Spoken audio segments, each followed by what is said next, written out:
நான் பயப்படும் நாட்களில் உம்மை நம்பிடுவே.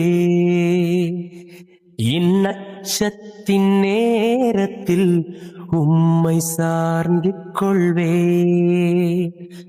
என்னை அழிக்க நாள்தோறும் நினைத்த எதிரின் கையில் விழாமல் காத்தி, என் அலைச்சல்களை அறிந்தவரே, என் கண்ணீரையும் காண்பவரே, என் கண்ணீரனைத்தையும்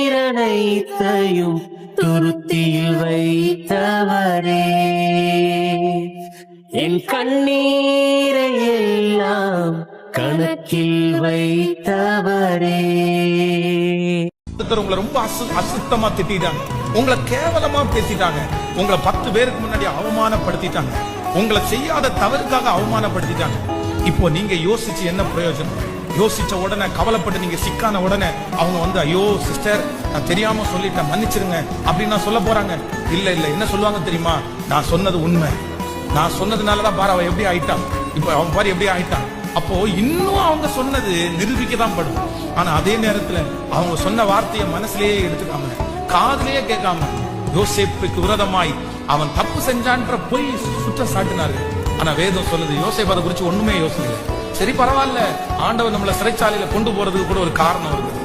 ஆண்டவர் அந்த இடத்துல இருந்து அவனை ராஜ மேன்மையாய் கத்தர் வைக்கலையா? நான் இந்த பலிபிடத்துல இருந்து சொல்றேன், ஆண்டவர் வாக்கு கொடுக்கிறாரு, மகளே மகனே இன்றைக்கு ஒரு அண்டர்ஸ்டாண்டிங் உனக்கு வரட்டும். இந்த உலகத்தை நீ நம்பாத, இந்த உலகத்துல இருக்கிற மனுஷனை நம்பாத. நீ எந்த அளவுக்கு குனிஞ்சு குனிஞ்சு போறியோ அந்த அளவுக்கு உங்களை மிதிப்பாங்க. நீங்க எந்த அளவுக்கு வருத்தப்படுறீங்களோ அந்த அளவுக்கு உங்களை மிதிப்பாங்க. இது ஈவி இறக்கம் இல்லாத உலகம், இது அன்பு இல்லாத உலகம், இது ரொம்ப மோசமான உலகம். இங்க இருக்கிற அநேகம் பேரு ரொம்ப கொடுமையானவர்களா இருக்கிறார்கள். ஆண்டவர் சொல்றாரு கொல்லாதவர்களா இருக்கிறார்கள். அவங்க கிறிஸ்தவர்களா இருக்கலாம், பைபிளை திறக்கிறவங்களா இருக்கலாம். ஆனா ஒரு மனுஷனை குறிச்சு அவங்களுக்கு நிறைய பேருக்கு என்னன்னே தெரியல. ஒரு மனுஷனை வருத்தப்படுத்துறதுக்கு எப்படி வர வருத்தப்படுத்துறோம் அது கூட நிறைய பேருக்கு தெரியல. அப்ப நம்முடைய சகோதரனாச்சே, நம்முடைய சகோதரியாச்சே, நம்மள மாதிரி அவங்க உடம்புலயும் சிவப்புரத்தம் தானே ஓடுது. நம்ம கஷ்டப்படுறோம்ல, அது மாதிரி அவங்க கஷ்டப்படுவாங்கல்ல. நம்ம இப்படி செய்யறோமே, அவங்க வருத்தப்பட மாட்டாங்களா? இந்த மாதிரி இறக்கம் மனசுக்குள்ள நிறைய பேருக்குள்ள சுத்தமா இல்ல. மனிதர்கள் நிறைய பேர் தற்பிரியராயும் சுகபோக பிரியராயும் இருக்கிறார்கள். யாரையாவது ஒருத்தரை மிதிச்சு இன்னொருத்தரை மேல அவங்க மேல ஏறலாமான்னு இந்த உலகம் பார்த்துட்டே இருக்குது. அப்போ இந்த உலகத்தை பார்த்து நீங்க சோர்ந்து போனீங்கன்னா நீங்க தான் வெட்கப்படுவீங்க, நீங்க தான் சோர்ந்து போவீங்க. இன்னும் கொஞ்சம் அவன் மிதிக்க தான் செய்வான், இன்னும் கொஞ்சம் அவங்களை கஷ்டப்படுத்த தான் செய்வான். ஆனா அதற்கு மாறாக ஆண்டவர் சோர்ந்து போய் இருக்கிற எலியாவை தட்டி கொடுத்து, நீ போக வேண்டிய தூரம் வெகு தூரம், நீ பண்ண வேண்டிய பிரயாணம் இன்னும் நிறைய இருக்குது. உங்களை உற்சாகப்படுத்துகிற ஒரு ஆவியானவர் இந்த இடத்துல உலாவி கொண்டிருக்கிறார். இந்த சத்தத்தை உங்களிடத்திலே பேசுகிறார். நீ அவர்களை பார்க்காத மகளே, நீ அந்த மனுஷனை பார்க்காத, நீ எழும்பு, தூசியை உதறிவிட்டு எழும்பு, உன்னுடைய பிரச்சனையை விட்டு எழும்பு. நீ போக வேண்டிய தூரம் வெகு தூரம், நீ பண்ண வேண்டிய பிரயாணம் இன்னும் நிறைய இருக்குது. அவங்களை பார்க்க வேண்டாம், அந்த மனிதர்களை பார்க்க வேண்டாம். நீ உன்னுடைய விஷன்ல கான்சன்ட்ரேட் பண்ணு, உனக்கு கொடுத்திருக்கிற தரிசனத்துல கான்சன்ட்ரேட் பண்ணு, உனக்கு முன்பாக இருக்கிற லட்சியத்துல கான்சன்ட்ரேட் பண்ணு. ஹல்லேலூயா. அந்த நாவு உன்னை குறித்து கேவலமாய் பேசின அந்த நாவு, உன்னை குறித்து அவமானப்படுத்தின அந்த நாவு ஒரு நாள் வெற்றியாய் பேசும், சந்தோஷமாய் பேசும்.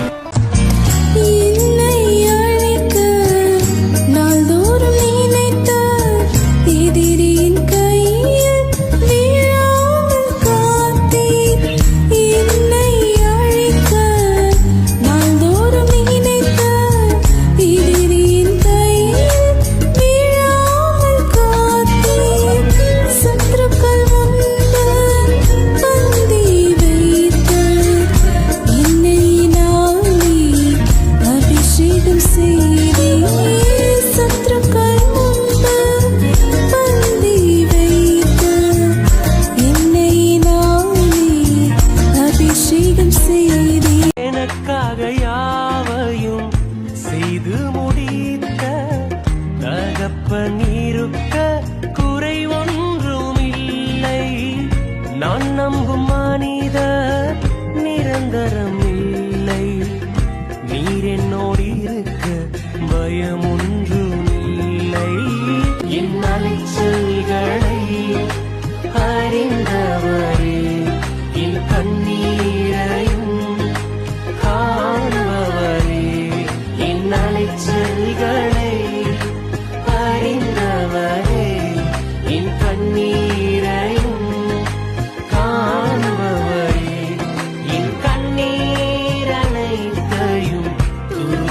எனக்காக துவங்கப்படும்.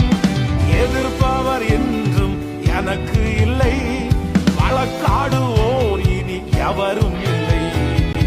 எதிர்ப்பவர் என்றும் எனக்கு இல்லை, வழக்காடுவோர் இனி எவரும் இல்லை. நீ சொன்ன நல்வார்த்தை நிறைவேறும், என்றும் தவறாமல் நிறைவேற்றும் தேவன் நீ. நீ சொன்ன நல்வார்த்தை நிறைவேறும், என்றும் தவறாமல் நிறைவேற்றும் தேவன் நீ.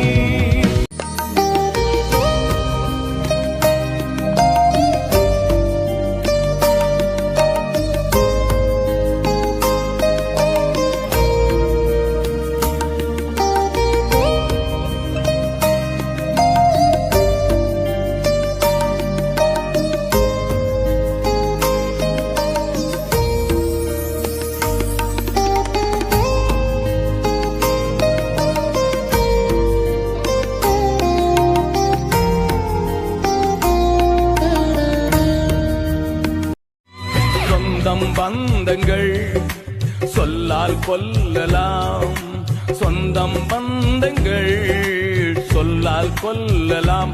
மாற்றோர் சதி செய்து மதிப்பை கெடுக்கலாம், மாற்றோர் சதி செய்து மதிப்பை கெடுக்கலாம். அவருக்காகவே அனைத்தும் இழந்தாலும் அதை மகிமை என்றெண்ணிடுவே.